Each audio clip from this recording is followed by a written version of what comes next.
Coming from times that we were broke, constant weight and worry, is a draining process. To become further comfortable in your financial situation not only eases that burden, but your ability to help others in need. That's also a big thing for us as well. It's tough to go out and help other people and fix situations when you're broke. You're listening to the Millionaires Unveiled podcast, where you'll hear the stories and interviews of everyday millionaires. We'll unveil their decisions, their strategies, and their current portfolio allocation. Now to your hosts, Clark Sheffield and Jace Mattinson.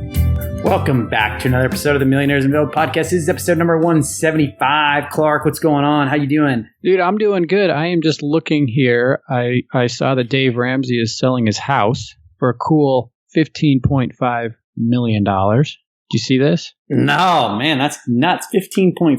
Wow. $15.5 million. It's on 14.3 acres. Let's see, 14,000. So $1 million an acre, huh? Yeah, there you go. $1 million an acre, 6 beds, 9 baths. And this article says he plans to build on land he owns a little bit farther south. So, pool. I wonder if he's going to downsize. Say it again? I said, I wonder if he's going to downsize. All the kids are out. Who knows? Yeah, 6 beds, 9 baths, 14,000 square feet, 15 mil. Jeez.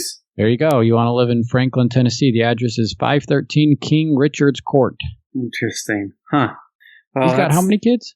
I think he's got 3.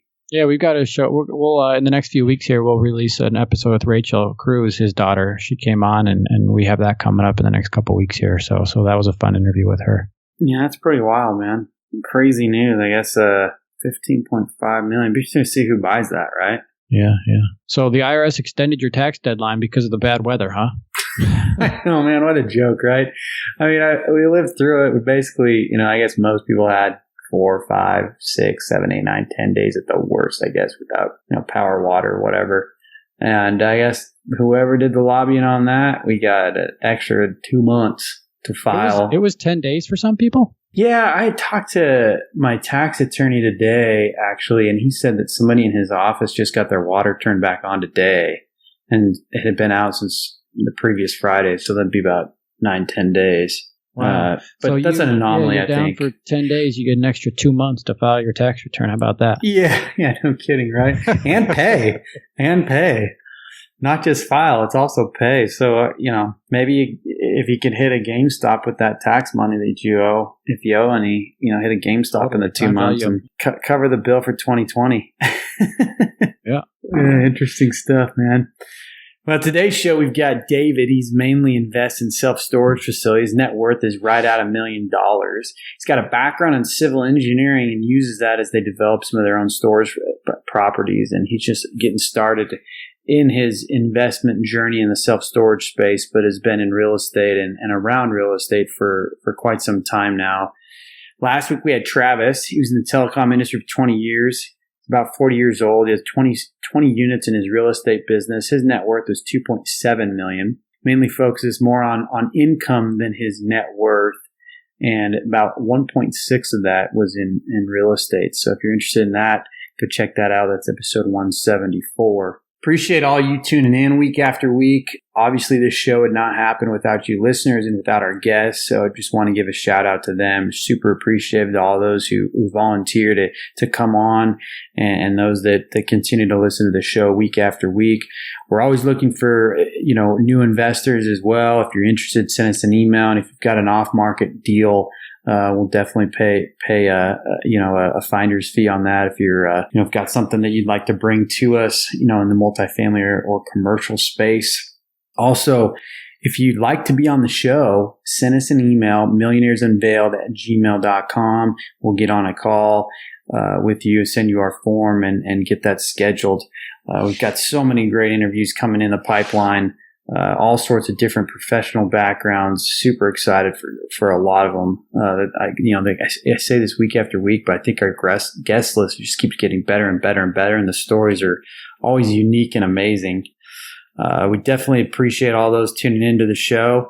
And without further ado, let's get into the episode today with David. David, do you want to just give us a little about your background and what you're up to now? Yeah, so we own self-storage facilities in the Midwest and sell residential and commercial real estate, but primarily invest in self-storage facilities. That's awesome. And I want to get into a little bit of your story and how you arrived there. And we were talking a little bit before the show about how you've gone to where you are now. But what's your net worth today? Right around $1 million. And is that all real estate? Yes, it is. Awesome. And what's the breakup of the real estate? Yeah, so we have approximately 300 renters over 3 self-storage facility locations here in the city that we live in. Awesome. And then primary residence, rent, own? Own. Yep. I'm sure you have equity there too. And do you have cash on the sidelines as well, waiting for deals, or is everything deployed right now? No, we're ready to go. We do mostly value add processes when we acquire real estate. Most of the time, for folks like me who are just getting started in investing, that 20% down on commercial properties is relatively tough to keep coming up with a new down payment. When they can range from $80,000 to $200,000 down. So we make sure that when we get in a property, we can gain enough value in a short amount of time such that we have enough money to then leverage again on the next deal. Gotcha. So do you refinance out, I'm guessing, the equity that you've built in there? We do. You can certainly either do that or cross collateral. I prefer to refi out. And that doesn't tie one property to the next, such that, if you potentially get into a bind, you don't domino affect your entire holding. So let's back up here. Going back, you kind of shared some details with us before the show, but give us a little bit of history of who Dave is and where Dave comes from. Yeah, so I went to school for mechanical and aerospace engineering, but did a considerable amount of civil engineering work after I graduated. I tend to like that kind of work better. And it's really been a help when it comes to doing our own site development, when it comes to either roadway access, site grading, or really any aspect of the construction side when it comes to storage facilities. Awesome. And then was your allocation always this way in real estate, or when did that happen? I'd always had an interest since I was young. I had parents and grandparents in the single family type real estate market. One thing that I heard a lot from them was they didn't like the toilets, the tenants, things like that, things that could be damaged, or the constant maintenance issues. And so, storage facilities seem like an option to get into the rental space without having HVAC, plumbing, things like that. So have you ever been invested in the market? In the stock market? Just very slightly. We do have some stock holdings, but I wouldn't consider them to be anything of any substance. So when did you change? I know we talked earlier as well, and you just mentioned your background a little bit. When did you start working in real estate, and why did you make the change? Sure. So we had an interest in real estate. We understood the concept of passive income to the extent that, one day that they would pay off. There would be a little bit of backside cash flow, but certainly it would be a passive income stream. But after we got our first facility, we really started to understand the power of leveraging with other people's money, being the bank, and what that means as far as owning real estate 4 times, 5 times larger than the cash that you have in hand. Now you keep saying we. Who's we? You have a partner? Or yeah, myself and my wife.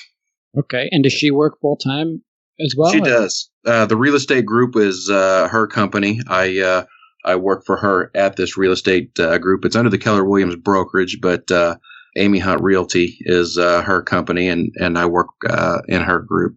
Okay, neat. Mm-hmm. So let's talk about your first deal. It was a self-storage property? It was an extremely small property. It was one building, very mismanaged, 24 doors, but it did come with land. And I think there were only 4 or 5 renters in that building. That particular property, we used all the money we had saved for the down payment, which was $20,000. An important thing to note is we have never used any other of our own personal funds to continue the storage build out and adventure other than the equity that we've built internally. So that's the only money of ours that we have ever put into this entire project. Okay, so you find this 26 door, right? Self-storage. How did you find it? Craigslist, actually. Oh, wow. Yep. Just searching one day, or? Yep, my wife was going through. We always kind of kept our eye out for things. We used to flip quite a few historic cars, things like that. And my wife found it. We were always, having an eye out looking for a storage facility. And that one was within striking distance of the cash that we had. So we went and took a look at it. We felt like it was a management issue, not a facility problem. And we decided to take a bet on it. Wow. And so how much did it cost, and how much money had you saved up to that point? Yeah, that one we purchased for $75,000, and we put $20,000 down on it. Okay, so that was the first one. Uh-huh. And did you have a lot of cash at that point, or no? Not that was so it. Much. Okay, that was it. No, I'm just trying to think. Was the strategy to say, hey, let's save up money and then let's pool it into real estate once we decided real estate was going to be our thing? Or was it, hey, we know real estate's going to be our thing. Yeah, we might not have much money right now, but as we keep getting money and these properties become successful, we'll just keep buying more. Right. So we always knew that, we wanted to be in real estate. When we bought this one, we didn't understand, like I say, the leverage component. So our business strategy wasn't what it is today. It really wouldn't have multiplied it all the way we wanted to do it. We wanted to buy that one, pay it off, put another building up, pay that one off. But we realized pretty quick that building end to end, you don't live long enough to accumulate a large holding. Yeah. So then what happened? You buy this first property. Were you working full time at the other job at this point? I was, yeah. So we bought it about 2.5 months. We got it full. And then, we started turning down 20 people a month. We looked at the option of going to the bank, borrowing more money to add more buildings. An interesting finding when we were there is how these facilities are appraised, and that's based on income generated, not construction costs. And so realized real quick when we were looking at construction numbers, for every dollar we spent, it would value twice that on appraisal. So we took out another $120,000 for new buildings, and then that immediately added $250,000 in value. Wow. So that was really the big aha moment on that component. Yeah, no, I want to come back to it, but real quick, just for our listeners, and for myself, how did you decide this is what you wanted to do? How did you decide it was real estate that you wanted to go?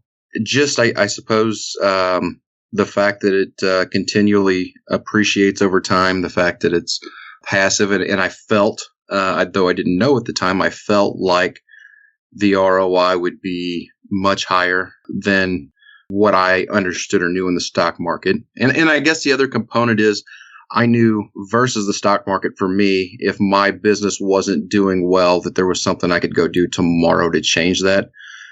In the stock market, you just cross your fingers and hope, I guess, if things aren't doing well. Right, because you can't control it personally as much, right? Sure.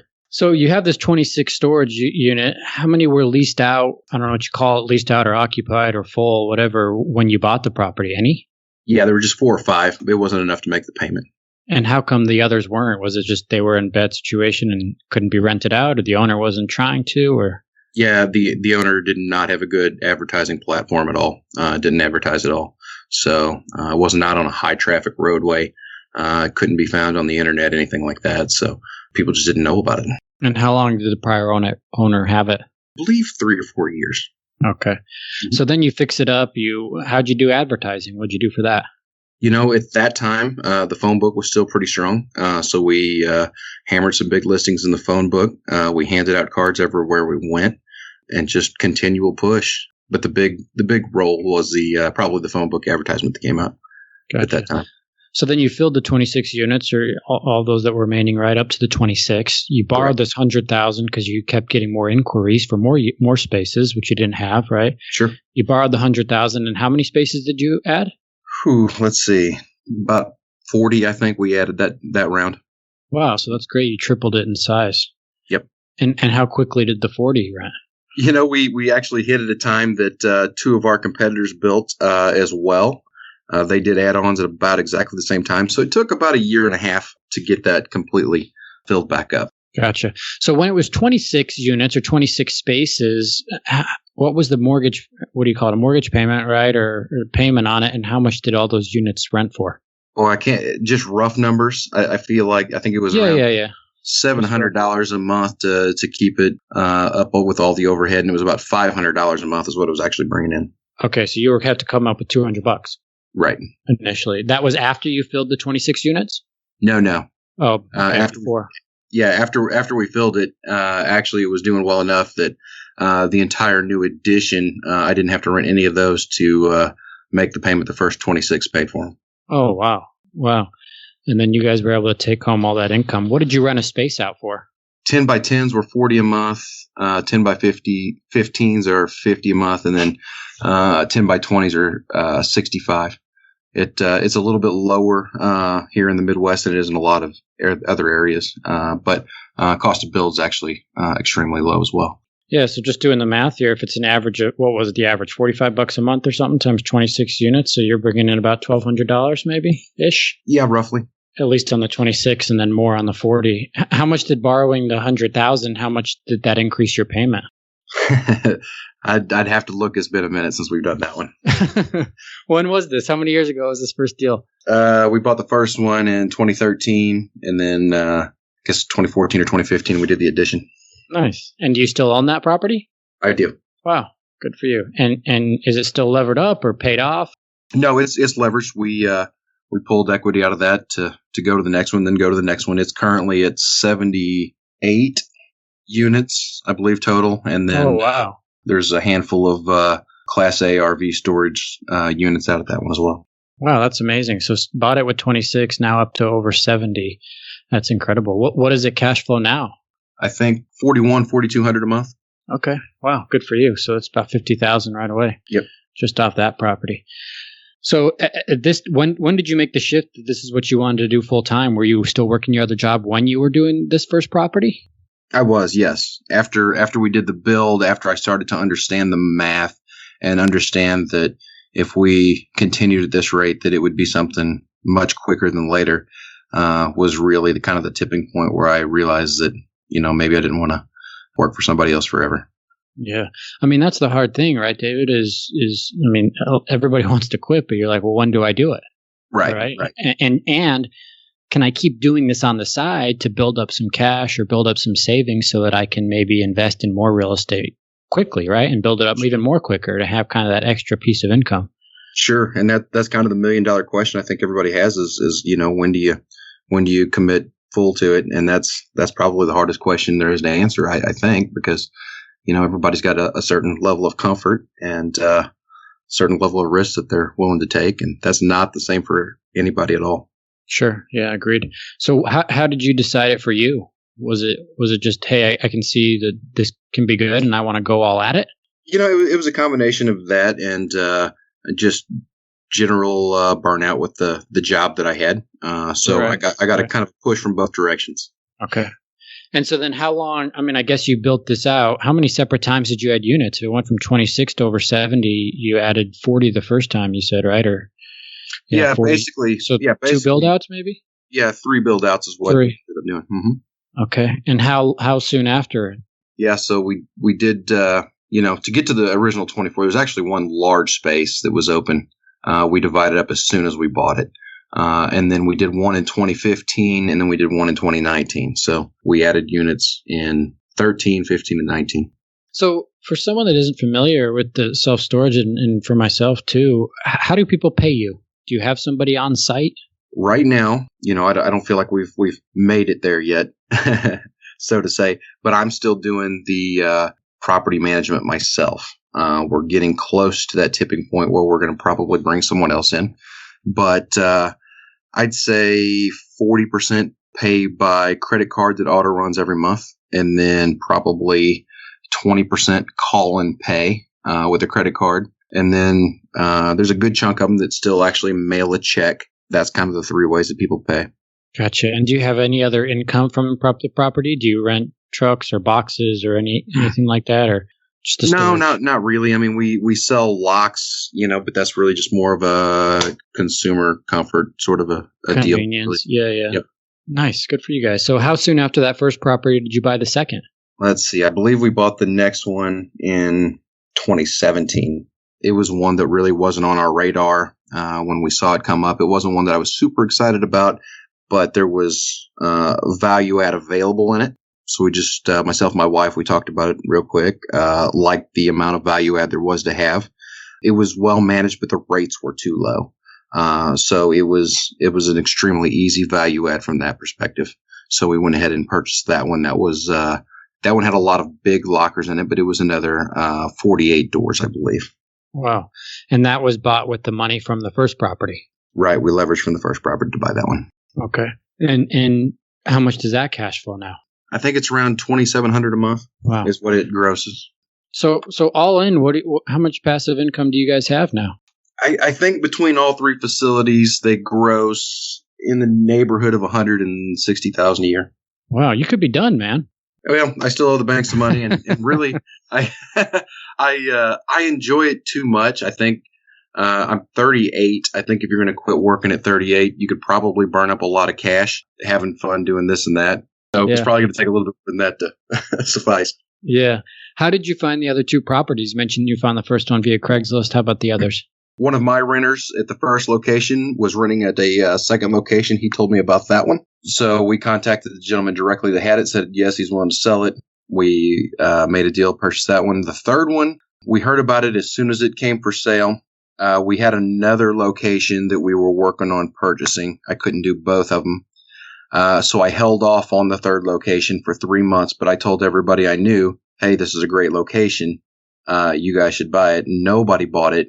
My first deal fell through, so immediately we jumped over and bought the third location. Wow.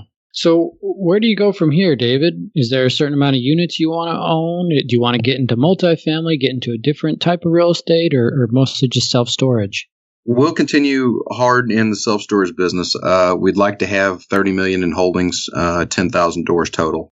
We're also looking at getting into vacation rentals, beach houses in the Destin, Florida area, regionally around some lakes, looking to purchase some houses and condos.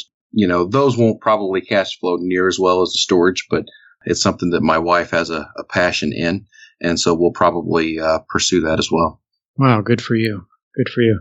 And why Florida down there? You guys have a connection down there? Or? We go to Florida a lot. Really like hanging out on the beach. It's a good chance to get away and really do nothing, but just hang out on the beach. So I figure if we go there a lot, we might as well own something there. So how long is your wife going to continue to work? Or does that bring in benefits to be able to find some real estate through her platform? Or do you ever buy anything that she lists or comes in contact with?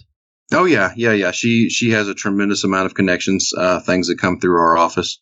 Yeah, I mean, I don't see us hanging it up anytime soon. I think we're going to stay after it to hit the number of storage doors we'd like to have. It's going to take a considerable push, so we'll definitely be doing this a while. Dave, you got to admit, it's pretty phenomenal that you've been able to build this in such a short amount of time.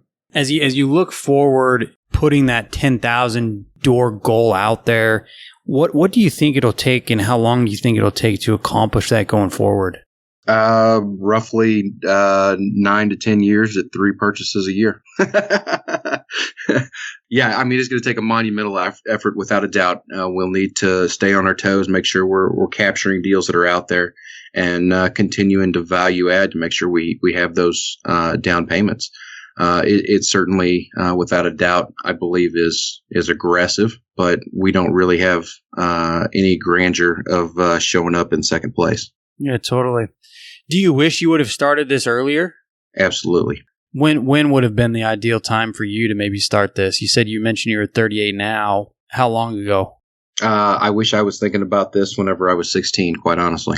Interesting. So, taking that thought, what advice would you give to somebody who is maybe, I don't know, about 16? I don't know if we have that many 16-year-old listeners, but maybe somebody in their early 20s thinking about this path. Yeah, I've got a guy that's working for me right now. He's 19, and he is absolutely outstanding. He's read a tremendous amount of books. He's light years ahead of me, and I'm envious. But anything that you can read and digest on real estate, the tax advantage of real estate, the value add process of real estate. The tax advantage is tremendous. The property appreciates over time, but the tax code lets you depreciate over an extended amount of time, which is an unbelievable savings. The ability to value add a property, whether that's physical improvements, management, or rate increase, is a multiplier that's second to none, in my opinion. As an example, across 300 doors, if a person is to raise the rent $7 at a cap rate of 8%, you're gaining over $300,000 in value with one single rent increase letter. So that leverageability and ability to create wealth is unparalleled. Something that I wish I had known at that age. Yeah, totally. It's pretty phenomenal what you can do with real estate or business just in general as it relates to leveraging capital and increasing value. So, Dave, is there a book that was pretty monumental in your journey getting to where you are? I would say podcasts. I listened to a lot of Grant Cardone, particularly ones where they work problems on the board, purchase deals on the board, and show the math in real time. A lot of that I didn't completely understand, and it's something that I watched 7, 8, 9, 10 times till I really understood it. But I found his content to be tremendously useful. Nice. So just going back to I want to jump back to the self-storage a little bit. I think we're hearing about it more and more in the real estate world, right? Have you noticed heavier competition in the properties that you're looking at or not so much? Not a whole lot here. The area that I'm in the Midwest is a little bit slower moving. I do see a lot more articles written about it in larger cities. I see a lot of bigger companies maneuvering into the self-storage space in larger cities. So without a doubt, it's definitely getting a lot more attention. Yeah. How long does the average renter stay? I don't know exactly. We have typically about a 30% turnover per year. But we have some tenants that have been in our facilities 10 plus years. So it's kind of I don't have a hard number for you, but no, I was just curious because I know some people once they put their stuff into storage, right? Unless it's just a temporary move or something, most of the time I feel like when it goes in, it doesn't really come back out. There's certainly a correlation between a larger storage space and the time it stays. I think. To a certain point, the amount of volume of product that's stored gets to be an overwhelming amount of content to where, it definitely pushes off potential move out. So you're saying the bigger the space, the more people are storing, the less likely they are to move it all out. That's correct. Wow. So why self-storage? Why not multifamily or some other piece of real estate, some other aspect of real estate? Yeah, I think certainly we will get into multifamily as well. That's as much anything as just to kind of not have all our eggs in one basket, to kind of spread our risk among multiple sectors. But for us initially, point of entry was right. The amount of damage a tenant can do or potential mechanical failures is minimized. So for us, it was a low entry point and controlled environment to invest our money. Right. How are they priced? You said based off income. Is it just like traditional real estate where it's income and then based off a cap rate? Yes. Okay. And you said you self-manage them right now. Is it important to live by the property and self-manage, or do you feel comfortable that you could manage something that was a couple states over? Yeah, I think there's definitely a breakover when it comes to number of units. But I think, anything, in my opinion, and I'm just some guy out in the middle of Missouri doing this, but 200 doors probably is a minimum for us to be a remotely located facility that would be able to kind of bring in enough cash flow to handle the management aspect and still do okay. So saying if it was like your first property where you had 26 doors, it might not be worth it to buy it out of state. Correct. Gotcha. Oh, going back to your initial story, did you have debt? Did you have student loans? Did you guys have car debt or not at all? We had some debt. We had a house loan and probably some car payments at that time. We had paid off our student debt and we're pretty good shape on that front. So we'd with the idea of raising capital to start something like this. We were used to living poor going to college, and we had just kind of kept up with that trend, staying really, really low on the debt side and maximizing income as much as we could to get started. Yeah, good for you. So as you've been on this journey, David, and you became a millionaire, are there a couple things that you could point to and say, hey, that's why I was successful? Was it finding these good opportunities? Was it willing to go all in on them? Was it working hard? Anything that, were there a couple things that you could point to? Yeah, I mean, we certainly, I think doing your homework and taking action, sitting on the sidelines doesn't do it. Hard work alone doesn't do it. It has to be in the right direction. But yeah, I think, just putting it into action, even if it's not the right action, at least get out there, get your feet wet, learn from your mistakes and get there. Yeah, and I know you're at least a little bit of a goal setter, right? Because when we asked what you want to do, you told us and how you'd get there. Has goal setting played a big piece in your role here? Absolutely. We go as far as, dream boards, things like that. Some people find it corny. That's just kind of what we do to, keep focused every day on what we're doing. Yeah. So just going into some rapid fire questions here. What's been the most expensive car you've ever purchased? I bought a diesel truck that was $65,000, but it was only for the utility purposes of it, really. Okay. Most expensive shoes? $120. Okay. What items or experiences are worth spending more money on to you, and what's not worth the money? Until you really arrive, if it's not in the asset column, then I try to avoid it like the plague. Okay. Predicted retirement age or net worth at retirement? I know we talked about passive income, but any net worth goal or age you want to retire? Boy, that's tough. I feel like by mid 40s, I'd really like to scale back the amount of hours I put in. Net worth at that time, I'm not sure. But without a doubt, I don't think that I could take a step back unless I was cash flowing free and clear at least $20,000 a month. So about $240 a year. Yeah, it's interesting. I saw something today, a comment on Twitter, and it said, no, when I was in my 20s, I was impressed by somebody who made $100,000. When I was in my 30s, I was impressed by somebody who had a net worth of $1 million. And now in my 40s, I'm impressed by people that have like 6 figures in passive income annually. Right. And the point was, look, I used to think it was a big salary. Then I used to think it was a high net worth. And now I realize it's all about passive income and having time and flexibility. So I thought that was kind of interesting. And certainly I feel like, at least at the $1 million mark, I'm working as hard as I ever have. There's not been a point where I feel like I've broken over and now there's time to relax. It's mortgages due every month. The system that we've built requires full-time attention.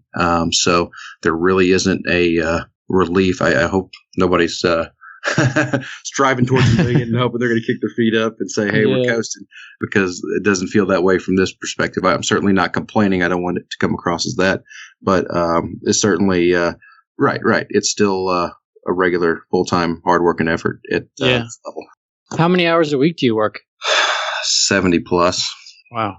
So you're, what is that, 9 to 9 or something? It's 60 on 5 days a week, but yeah, it's all over the place. For the last almost week and a half, it's these are some of this is bursts in the real estate market in the sales side. So it's kind of a strike when the iron's hot. But we've probably at least doubled in volume on our real estate side. So that's pushed us from 7:30 in the morning till 11:30, 12 o'clock at night, 7 days a week for quite a bit here. We will slow down from that. That's not, sustainable. But right now, things are good, so we're chasing it. Yeah. Have you ever used a financial advisor? I have not. What does it mean to be happy or fulfilled as you've been on this journey, as you become a millionaire? Has the money brought you happiness? Has the financial success brought you happiness or confidence? Yeah, I mean, coming from times that we were broke, constant weight and worry, is a draining process. To become further comfortable in your financial situation not only eases that burden, but your ability to help others in need. That's also a big thing for us as well. it's tough to go out and help other people and fix situations when you're broke. Yeah. What do you guys spend a year? Do you know annual household spending? Probably not that much if you're working all the time. Yeah, we don't do. I mean, we take vacations, things like that. But it's certainly we don't go over the top with anything. So just wrapping up here, David. I mean, it's pretty amazing, right? In your 30s, you decided, hey, I want to go into real estate, right? That's what I want to do. Right. Self-storage maybe is where I want to focus. And now you have a net worth over $1 million shortly thereafter, right? It's happened pretty quickly, as Jason mentioned earlier. So just in closing here, what are there certain mistakes you made? Obviously, you mentioned maybe not starting earlier enough, or are there mistakes that you can point to or advice that you can give in closing here? Yeah, just there's just a tremendous amount of free or even almost free material out there. If real estate is the journey that you plan on taking, you can read and understand a whole lot of other people's mistakes that you can avoid without making them yourself. The good books that are out there, Grant Cardone, Kiyosaki, a lot of those folks aren't really get rich quick schemes. They're real paths to success. There are probably podcasts and books that have made $500,000 plus changes in my life, and that was free material or a $24 book. So absolutely, the material's there. Thanks, David. Really appreciate it. I know we were pushing you on some of those questions, especially the earlier deals. No, it's all right. That's expecting great. You to remember, man. So I appreciate it. Everybody, that's David, net worth over $1 million, mostly in self-storage and primarily real estate. So thanks again, David. Really appreciate your time. Thanks, Dave. Thanks for listening to the Millionaires Unveiled podcast with Clark Sheffield and Chase Mattinson. For more stories, investment opportunities, and information, check out our website at millionairesunveiled.com. See you next time when you'll hear from another everyday millionaire.